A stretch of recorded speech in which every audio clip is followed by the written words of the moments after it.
দেয়ালচিত্রে দৃশ্যমান ছাত্র জনতার অভ্যুত্থান এবারের বইমেলায় নতুন চমক হিসেবে ঠাঁই পেয়েছে, যা ভবিষ্যৎ প্রজন্মের জন্য দলিল হয়ে থাকবে বলে মন্তব্য করেছেন অন্তর্বর্তী সরকারের প্রধান উপদেষ্টা ডক্টর মোহাম্মদ ইউনূস। তিনি আরও বলেন, ২১ মানে জেগে ওঠা আত্মপরিচয়ের সাথে মুখোমুখি হওয়া। বিকেলে বাংলা একাডেমিতে মাসব্যাপী অমর একুশে বইমেলার উদ্বোধন করে এসব কথা বলেন তিনি। আবু সাইদ উপর রিপোর্ট।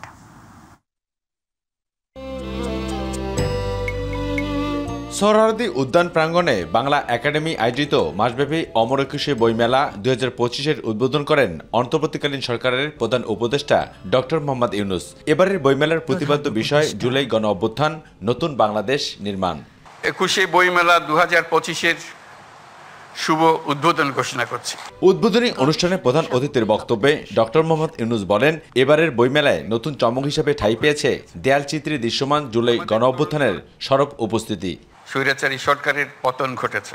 আমাদের সাহসী তরুণদের এই অভূতপূর্ব আত্মত্যাগ বিশ্বকে চমকে দিয়েছে। দুঃস্বপ্নের বাংলাদেশকে ছাত্র জনতা নতুন বাংলাদেশে রূপান্তরিত করার জন্য ঝাঁপিয়ে পড়েছিল। আমাদের তরুণ তরুণী, কিশোর কিশোরী রাস্তার দেয়ালে দেয়ালে তাদের স্বপ্নগুলো, তাদের আকাঙ্ক্ষাগুলো, তাদের দাবিগুলো অবিশ্বাস্য দৃঢ়তায় এঁকে দিয়েছে। এছাড়াও জুলাই আগস্ট গণ অভ্যুত্থানের পেছনে অন্যতম শক্তি ছিল রফিক, সালাম, বরকত, জব্বারের আত্মত্যাগ। এছাড়াও প্রধান উপদেষ্টা বলেন, ২১ মানে জেগে ওঠা আত্মপরিচয়ের সাথে মুখোমুখি হওয়া। ২১ মানে আত্মপরিচয়ের সাথে মুখোমুখি হওয়া, ২১ মানে অবিরাম সংগ্রাম। এবারের ২১-এর প্রেক্ষিত আমাদেরকে নতুন দিগন্তে প্রতিস্থাপন করেছে। বরকত, সালাম, রফিক, জব্বারের বুকের রক্তে যে অঙ্গীকার মাখা ছিল, তাতে ছিল জুলাই অভ্যুত্থানকে নিশ্চিত করার মহা বিস্ফোরক শক্তি।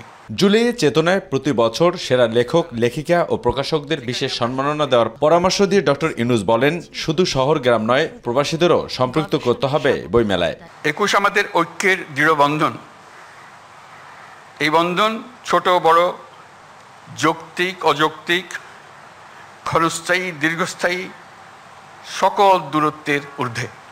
মাত্র ৬ মাস আগে জুলাই অভ্যুত্থান জাতিকে এক ঐতিহাসিক গভীরতায় ঐক্যবদ্ধ করে দিয়েছে, যার কারণে আমরা অর্থনৈতিক, রাজনৈতিক, প্রাতিষ্ঠানিক এবং মানবিক দিক থেকে বিধ্বস্ত এক দেশকে দ্রুততম গতিতে আবার উদ্দিষ্ট গন্তব্যে পৌঁছানোর জন্য তৈরি করার প্রস্তুতি নিতে সাহস খুঁজে পেয়েছি। এর আগে বাংলা একাডেমি সাহিত্য পুরস্কার ২০২৪ প্রাপ্তদের হাতে পদক তুলে দেন প্রধান উপদেষ্টা। পরে অমর একুশে বইমেলা পরিদর্শন করেন ডক্টর মোহাম্মদ ইউনূস। আবু সাইদ অপু, মাই টিভি, ঢাকা। দর্শক, শুরু হয়েছে মাসব্যাপী অমর একুশে বইমেলা। প্রথম দিনের খবর জানাতে এই মুহূর্তে মেলা প্রাঙ্গণ থেকে আমাদের সঙ্গে যুক্ত হচ্ছেন সহকর্মী সাইদুর রহমান আবির। আবির, আজ তো শুরু হয়েছে বাঙালির প্রাণের অমর একুশে বইমেলা। তো প্রথম দিনে ক্রেতা সমাগম আর স্টলগুলোর কেমন পরিস্থিতি দেখছেন আপনি?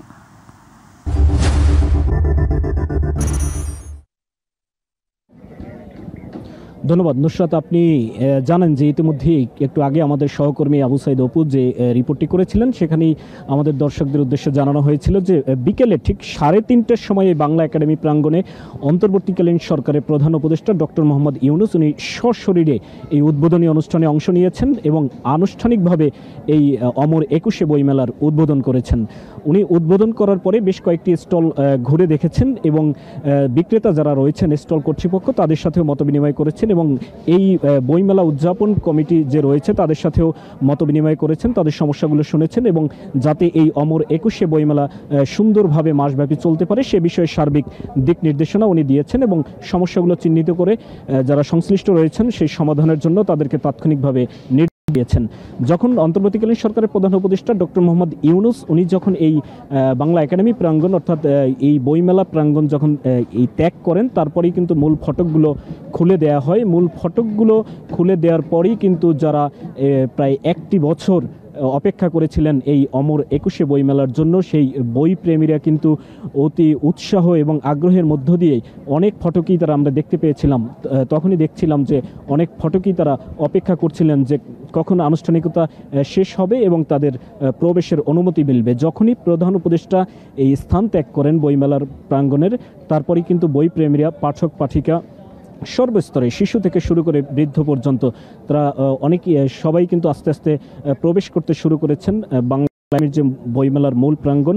এবং আপনি জানেন যে বাংলা একাডেমির ঠিক বিপরীত পাশেই যে সোহরাওয়ার্দী উদ্যানের একটি যেখানে বইমেলার আয়োজন করা হয় প্রতি বছরই, আমরা এখন ঠিক সেই জায়গাটি থেকেই আপনার মাধ্যমে দর্শকদের চিত্র দেখাতে চাই। আপনি দেখতে পাচ্ছেন যে আমার পেছনে, অর্থাৎ এখন কিন্তু প্রায় 7:30 পার হলো। এর আগে আমরা বিকেলের দিকে যেটা দেখতে পেয়েছি যে বেশ পাঠক পাঠিকা এবং দর্শনার্থী এবং বইপ্রেমী তাদের উপস্থিতি কিন্তু আমরা এখন যেই চিত্র দেখতে পেয়েছি তার চেয়ে অনেক বেশি ছিল। অর্থাৎ রাত যখন বাড়তে শুরু করেছে দর্শনার্থীদের সংখ্যা কিন্তু অনেকটাই কমতে শুরু করেছে।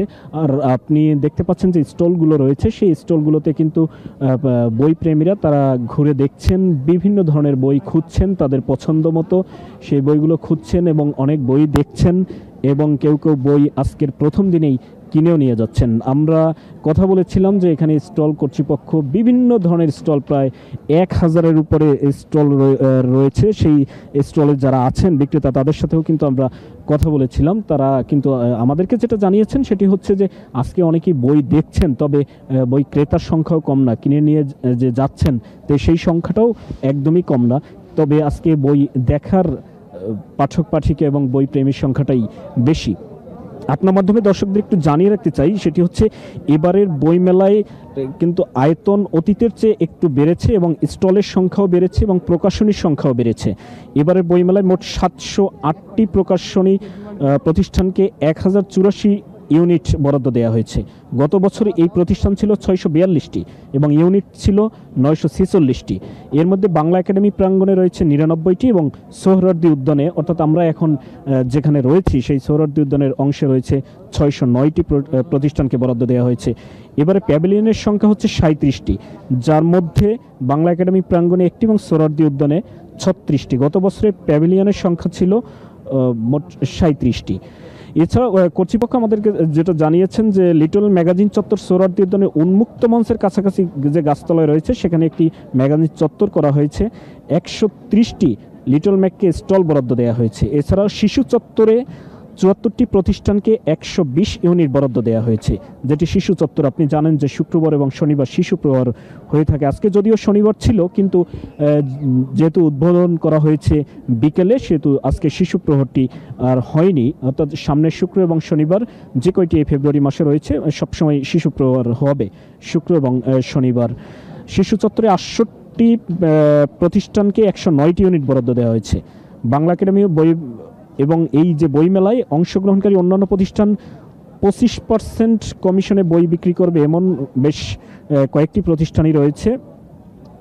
আর নুসরাত, আপনি দেখলেন, আপনাকে এতক্ষণ যেটা দেখাচ্ছিলাম সেটি হচ্ছে বাংলা একাডেমির যে বিপরীত পাশে যে সোহরাওয়ার্দী উদ্যানের যে অংশটি, সেখানেই অর্থাৎ আজকে যে বাংলা একাডেমিতে আমরা বই প্রেমীদের সংখ্যা এবং দর্শনার্থীদের সংখ্যা, পাঠক পাঠিকাদের সংখ্যাটা একটু কম, অর্থাৎ সোহরাওয়ার্দী উদ্যানেই এই সংখ্যাটা বেশি রয়েছে। আর আরেকটি বিষয় আপনার মাধ্যমে দর্শকদের জানিয়ে রাখতে চাই, সেটি হচ্ছে এবারের বইমেলায় প্রতি বছর জানেন যে এই বইমেলায় কিন্তু একটি স্লোগান নির্ধারণ করা হয়।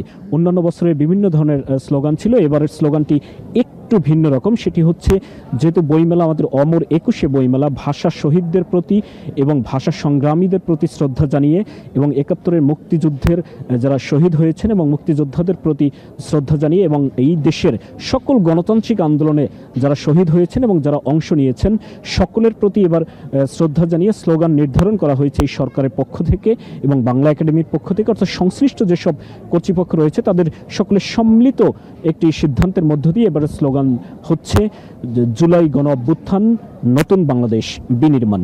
এই স্লোগানে শুরু হয়েছে অমর 21শে বইমেলা। দর্শনার্থী প্রথম দিনের তুলনায়, অর্থাৎ প্রথম দিন আজকে একটু, যদিও অন্যান্য বছরে আমরা প্রথম দিনে একটু কম দেখতাম, সেটির কারণ হচ্ছে ছুটির দিন ছিল না অনেক সময়, অনেক বছরই আমরা। আবির, আপনাকে ধন্যবাদ। দর্শক যুক্ত ছিলেন আমাদের সঙ্গে, ছিলেন প্রথম দিনকে কেন্দ্র করে বইমেলার স্টল এবং ক্রেতা সমাগম সম্পর্কে। চলে যাচ্ছি পরের সংবাদে। বিএনপি একমাত্র মানুষের প্রত্যাশা অনুযায়ী দেশ করতে পারে বলে মন্তব্য করেছেন দলের ভারপ্রাপ্ত চেয়ারম্যান তারেক রহমান। তিনি বলেন, যারা দখলদারিত্ব করবে তারা দল ও দেশের শত্রু। যে কোনো মূল্যে নেতাকর্মীদের ঐক্যবদ্ধ থাকার আহ্বান জানান তিনি। বিকেলে ব্রাহ্মণবাড়িয়া জেলা বিএনপির দ্বিবার্ষিক সম্মেলনে ভার্চুয়ালি যুক্ত হয়ে তিনি এসব কথা বলেন। মাহবুব সৈকতের রিপোর্ট। দীর্ঘ বছর পর নেতৃত্ব নির্বাচনে দ্বিবার্ষিক সম্মেলনের আয়োজন করে ব্রাহ্মণবাড়িয়া জেলা বিএনপি। উপজেলা পৌরসভা এবং ইউনিয়ন পর্যায়ের নেতাদের উপস্থিতিতে সম্মেলনে লন্ডন থেকে ভার্চুয়াল মাধ্যমে যুক্ত হন দলের ভারপ্রাপ্ত চেয়ারম্যান। মনে রাখতে হবে, ঐক্য ঐক্য ঐক্য ঐক্য ছাড়া কোনো কাজ আমরা সফল হতে পারবো না। এবং আরেকটি গুরুত্বপূর্ণ বিষয়, সেটি হচ্ছে যে কোনো মূল্যে আমাদেরকে জনগণের পাশে থাকতে হবে, জনগণকে সাথে রাখতে হবে। হাজারো শহীদের রক্ত আর অজস্র জনতার রক্তের বিনিময়ে ফ্যাসিবাদ বিদায় হলেও ষড়যন্ত্র থেমে নেই বলেও মন্তব্য করেন তিনি। ষড়যন্ত্রকারীরা কিন্তু বসে নেই।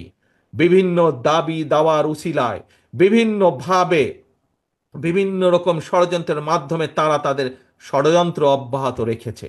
নেতাকর্মী এবং গণতান্ত্রিক আন্দোলনে থাকা রাজনৈতিক দলগুলোর মধ্যে আলোচনার মাধ্যমে যে কোনো ভুল বোঝাবুঝির অবসান হওয়ারও প্রত্যাশা জানান বিএনপির শীর্ষ এই নেতা। যে সকল রাজনৈতিক দল সহ যে সকল মানুষ, যে সকল সংগঠন যাদের কাছে এক নম্বর এজেন্ডা হচ্ছে এই দেশ এবং এই দেশের মানুষ, তাদের সকলকে বিএনপি ঐক্যবদ্ধ রাখবে। থাকতে পারে অন্য দলের সাথে আমাদের মতপার্থক্য, আমরা সেই দলগুলোকে সাথে নিয়ে বসবো, আলোচনা করব। কিন্তু দিন শেষে আমাদেরকে মনে রাখতে হবে, আমরা যাই বলি না কেন, আমরা যাই করি না কেন, সমর্থন আসতে হবে জনগণের পক্ষ থেকে। দেশের বিদ্যমান সমস্যা সমাধানে নির্বাচিত সরকারের বিকল্প নেই বলেও মন্তব্য করেন তারেক রহমান। প্রত্যেকটি মানুষের উঠা বসা চলা ফেরা কথাবার্তা সেই রকম হতে হবে, যেরকম হলে একজন সাধারণ মানুষের তার প্রতি শ্রদ্ধা সম্মান বৃদ্ধি পাবে। মাহবুব সৈকত, মাই টিভি, ব্রাহ্মণবাড়িয়া। বিএনপি দেশে ন্যায় বিচার ও আইনের শাসন চায় বলে মন্তব্য করেছেন দলের মহাসচিব মির্জা ফখরুল ইসলাম আলমগীর। মানুষ আর বিচার বহির্ভূত হত্যা দেখতে চায় না উল্লেখ করে তিনি বলেন, জনগণের ভালোবাসা অর্জন করতে না পারলে সুষ্ঠুভাবে দেশ পরিচালনা করতে পারবে না বিএনপি। বিকেলে উত্তরা পূর্ব থানা বিএনপি আয়োজিত বেগম খালেদা জিয়ার রোগ মুক্তি কামনায় দোয়া এবং উপহার সামগ্রী বিতরণ অনুষ্ঠানে তিনি এসব কথা বলেন। দেশ হাসিনা মুক্ত হলেও এখনো গণতন্ত্র ফেরেনি বলেও মন্তব্য করেন মির্জা ফখরুল। গ্রেফতার করে থানায় নিয়ে গিয়ে পিটিয়ে মেরে ফেলার বিরুদ্ধে কথা বলেছি, তাই না? কথা বলেছি। দুর্ভাগ্যের কথা, গতকাল কুমিল্লায় আমাদের যুবদলের এক নেতাকে তুলে নিয়ে যাওয়ার পরে যৌথ বাহিনী সে তারপর সকালে মারা গেছে। আমরা পরিষ্কার করে বলতে চাই, এই ধরনের ঘটনা যেন পুনরাবৃত্তি না হয়। যারা এই ঘটনা ঘটিয়েছে তাদেরকে অবশ্যই বিচারের আওতায় নিয়ে আসতে হবে। আমরা আর একটা জুডিশিয়াল কিলিং দেখতে চাই না। জামায়াতে ইসলামের আমির ডক্টর শফিকুর রহমান বলেছেন, বিগত সরকার আমলে সবচেয়ে বেশি নির্যাতিত এবং অত্যাচারের শিকার হয়েছেন জামায়াতের নেতাকর্মীরা। তবু জামায়াত আইন হাতে তুলে নিয়ে প্রতিশোধের রাজনীতিতে বিশ্বাস করে না। তিনি বলেন, জামায়াতে ইসলামের নেতাকর্মীরা দেশের মানুষকে ভালোবেসে দেশ গড়ায় অংশ নিতে কাজ করছে। দুপুরে সুনামগঞ্জের সরকারি জুবিলি উচ্চ বিদ্যালয় মাঠে অনুষ্ঠিত সম্মেলনে প্রধান অতিথির বক্তব্যে তিনি এসব কথা বলেন। দেশের সব ধর্মের মানুষের সমান অধিকার আছে মন্তব্য করে আমির বলেন, নৈতিক শিক্ষার মাধ্যমে সম্মান ও ভালোবাসার ভিত্তিতে একটি বৈষম্যহীন সমাজ গড়ে তুলবে জামায়াতে ইসলামী। অতীতে যেটা হয়েছে তার সাক্ষী আমরা অতীত দিয়ে পড়ে থাকতে চাই না, কামড়া কামড়িও করতে চাই না। তবে এই সমাজে যারা মানুষ খুন করেছে তাদের অবশ্যই বিচার হতে হবে।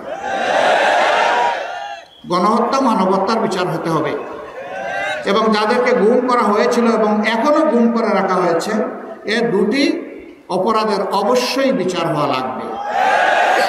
বাকিগুলোর বিচার আস্তে আস্তে হোক, আমাদের আপত্তি নেই, কিন্তু অগ্রাধিকার দিয়ে এই দুইটার বিচার করা লাগবে। জনগণের ম্যান্ডেট ছাড়াই বাংলাদেশের সংবিধান শুধু সংশোধন নয়, দুইবার পুনর্লিখন করা হয়েছে বলে মন্তব্য করেছেন সংবিধান সংস্কার কমিশন প্রধান ডক্টর আলী রিয়াজ। রাজধানীর লোক প্রশিক্ষণ মিলনায়তনে গণ অভ্যুত্থান পরবর্তী বাংলাদেশ সুশাসন ও গণতান্ত্রিক শীর্ষক সেমিনারে প্রধান অতিথির বক্তব্যে তিনি এসব কথা বলেন। 1972-এর সংবিধানের মাধ্যমে দেশে ব্যক্তিতান্ত্রিক স্বৈরতন্ত্রের পথ খুলে দেওয়া হয়েছে বলেও মন্তব্য করেন ডক্টর আলী রিয়াজ। জাহিদ আহমেদ বাবুর report. Centre for democracy and good governance আয়োজিত সুশাসন ও গণতন্ত্র শীর্ষক সেমিনারে 24 গণঅভ্যুত্থান পরবর্তী প্রাপ্তি অপ্রাপ্তি নিয়ে কথা বলেন দেশের সুশীল সমাজের বিশিষ্টজনেরা। সরকার আসলে অনেকগুলো সংস্কার কমিশন করে দিয়েছেন। স্বাধীনতার চেয়ে আমরা স্বেচ্ছাচারিতাকে বেশি গুরুত্ব দিই। এ সময় 24-এর গণঅভ্যুত্থান একটি বিপ্লব ছিল বলে মন্তব্য করেন সুপ্রিম কোর্টের সাবেক বিচারপতি AFM আব্দুর রহমান। বিপ্লব একটা অত্যন্ত অন্য জিনিস। বিপ্লবের ফলাফলে যেই লিগ্যাল অর্ডারটা থাকে, বিপ্লবের ফলাফলে সেই সময়কার কর্তৃত্ববাদী ক্ষমতায় যারা থাকে তারা দেশ ছেড়ে পালিয়ে যায়। আমাদের এই 24-এর গণ আন্দোলন, গণ অভ্যুত্থান একটি বিপ্লব ছিল। 1972 সালে সংবিধানের মাধ্যমে দেশে ব্যক্তিতান্ত্রিক স্বৈরতন্ত্রের পথ খুলে দেওয়া হয়েছে বলে মন্তব্য করেন সংবিধান সংস্কার কমিশন প্রধান ডক্টর আলী রিয়াজ। 1972 সালে তৈরি করা সংবিধানের মধ্য দিয়ে যেদিন ওই সংবিধান গৃহীত হয়েছে সেদিন থেকেই বাংলাদেশে ব্যক্তিতান্ত্রিক স্বৈরতান্ত্রিক ব্যবস্থা প্রতিষ্ঠার পথ উন্মুক্ত করে দেওয়া হয়েছে। শুধু ব্যক্তির পরিবর্তন নয়, কাঠামোগত ও শাসন ব্যবস্থা পরিবর্তনে রাজনৈতিক দলগুলোর ঐক্যবদ্ধ হওয়ার আহ্বানও জানান ডক্টর আলী রিয়াজ। আপনি 17টা সংশোধনী করেছেন, কিন্তু এক জায়গায় স্থির, সেটা কি ব্যক্তির হাতে ক্ষমতার সর্বোচ্চটি আপনি তুলে দেওয়ার ব্যবস্থা করেছেন। এটা সাংবিধানিকভাবে করা হয়েছে, এই সাংবিধানিক ব্যবস্থা আছে। এই বিপদ আরেকবার বাংলাদেশে তৈরি হয়েছে দ্বাদশ সংশোধনীর মধ্য দিয়ে। 2009 সালের পরে এসে 90-এর পর যে ভঙ্গুর গণতান্ত্রিক ব্যবস্থা ছিল সেটিও ধ্বংস হয়েছে বলে মন্তব্য করেন তিনি। 90-এর গণঅভ্যুত্থানের মধ্য দিয়ে আমরা কিছু ভঙ্গুর গণতান্ত্রিক প্রতিষ্ঠান পেলাম। জাহিদ আহমেদ বাবু, মাই টিভি, ঢাকা। বিশ্ব ইজতেমার প্রথম পর্বের দ্বিতীয় দিনে ইবাদত বন্দেগীতে মশগুল মুসল্লিরা। শনিবার ফজরের নামাজের পর পাকিস্তানের মাওলানা খোরশেদের বয়ানের মধ্য দিয়ে শুরু হয় ইজতেমার কার্যক্রম। বাদ মাগরিব মাওলানা ইব্রাহিম দেউলার বয়ান দেন। কাল আখিরি মোনাজাতের মধ্য দিয়ে শেষ হবে প্রথম পর্বের ইজতেমা। প্রতিনিধি গোলাম আজাদের তথ্য ও ছবিতে আবু সাইদপুর রিপোর্ট। টঙ্গীর তুরাগ তীরে চলছে বিশ্ব ইজতেমার প্রথম পর্বের দ্বিতীয় দিন। ইবাদত বন্দগীতে সময় কাটাচ্ছেন মুসল্লিরা। ফজরের নামাজের পর পাকিস্তানের মাওলানা খোরশেদের বয়ানের মধ্য দিয়ে শুরু হয় দিন। সকাল 10টা থেকে বিভিন্ন খিত্তায় খিত্তায় তালিম করেন তাবলিগের মুরব্বীরা। এরপর ওলামাদের উদ্দেশ্যে বয়ান করেন ভারতের মাওলানা ইব্রাহিম দেওলা। জোহর নামাজের পর সমবেত মুসল্লিদের উদ্দেশ্যে তামিল করছেন মাওলানা ইসমাইল গোদরা। ইজতেমায় অংশ নিতে পেরে খুশি মুসল্লিরা। এখানে বিষয়টি আলোচনা হয়, সাহাবায়ে কেরাম দিনের পর কীভাবে চলছেন, আমরা তাদের জিন্দেগি অনুসরণ করে বাস্তব জীবনে এটা প্রয়োগ করবো, আমরা নিজেরা শিখবো, অপরকে শেখাবো। গোটা বিশ্বের মুসলিম কীভাবে সংশোধন হয়ে যায়, আল্লাহর পথে আসে, দিনদার হয়ে যায়, নামাজি হয়ে যায়, এটা একটাই ফিকির। ইজতেমার ময়দানে আসে একত্রিত হওয়া, উদ্দেশ্য সারা পৃথিবীর মানুষ কিভাবে জাহান্নাম থেকে বাঁচতে পারে, জান্নাতে যাইতে পারে। আমাদের মাধ্যমে মুরব্বীদের কাছ থেকে যে বয়ান শুনবে বা যা হবে ইনশাল্লাহ আগামী 1 বছর সারা বিশ্বে এগুলো ছড়িয়ে দিবে। ওলামায়ে কেরামের কাছ থেকে যেগুলো তাদের ভুল আছে এই ভুলগুলো তারা নিজেরা সংশোধন করে নেবে। আগামীকাল সকাল 9টার মধ্যে আখেরি মোনাজাতের মাধ্যমে শেষ হবে প্রথম পর্বের বিশ্ব ইজতেমা। আগামীকাল অর্থাৎ ইজতেমার প্রথম ধাপের শেষ দিন ফজরের পর থেকেই হেদায়েতি বয়ান হবে, অর্থাৎ যেনারা এখান থেকে 40 দিন 4 মাসের জন্য আল্লাহ পাকের রাস্তায় বের হচ্ছেন তাদের দিক নির্দেশনামূলক বক্তব্য, এরপরে কিছু নসিহতমূলক কথার পরে ইনশাআল্লাহ আখিরি মোনাজাত সম্পূর্ণ হবে। আখিরি মোনাজাত পরিচালনা করবেন আমাদের মাওলানা জুবায়ের সাহেব দামাত বরকতুহুম। প্রথম পর্বের ইজতেমার আখিরি মোনাজাতের জন্য সব ধরনের প্রস্তুতি সম্পন্ন হয়েছে বলে জানিয়েছেন পুলিশ। আগামীকালকে আখেরি মোনাজাতের সময় আমরা ভোগড়া বাইপাসে ডাইভার্ট করে দিব, আমরা দৌড়ের এখানে ডাইভার্ট করে দিব, আমরা 300 বোর্ডে এখানে ডাইভার্ট করে দিব। এই 2-3 জায়গায় যখন আমরা গাড়িগুলো ডাইভার্ট করে দেবো, এই মাঝখানে ইজতেমার যে অঞ্চলটুকু সেখানে গাড়ি মুক্ত থাকবে, যানবাহন মুক্ত থাকবে, মানুষ পায়ে হেঁটে যেন এই জায়গায় এসে নিরাপদে ইজতেমার আখিরি মোনাজাতে শরিক হতে পারে সেই ব্যবস্থাটি আমরা করব। আর এদিকে ইজতেমায় অংশ নিতে এসে এখন পর্যন্ত 3 জনের মৃত্যু হয়েছে।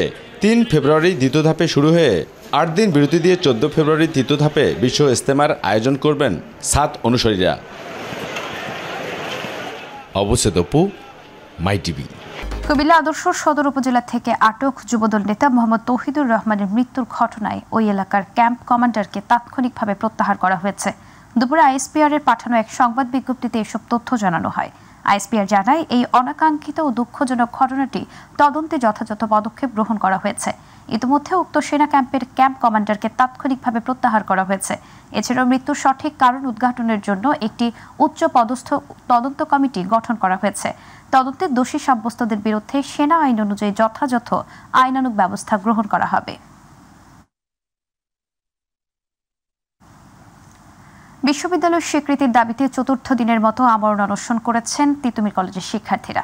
এরই মধ্যে অনশনে বসা অধিকাংশ শিক্ষার্থী শারীরিকভাবে অসুস্থ হয়ে পড়েছেন। এদিকে 7 কলেজের সমন্বয়ে একটি পৃথক বিশ্ববিদ্যালয় গঠনে ইউজিসির বিশেষজ্ঞ কমিটি কাজ করছে। সেখানে সরকারি তিতুমির কলেজের বিষয়টি বিশেষভাবে বিবেচনা করা হচ্ছে বলে এক বিবৃতি দিয়েছে শিক্ষা মন্ত্রণালয়।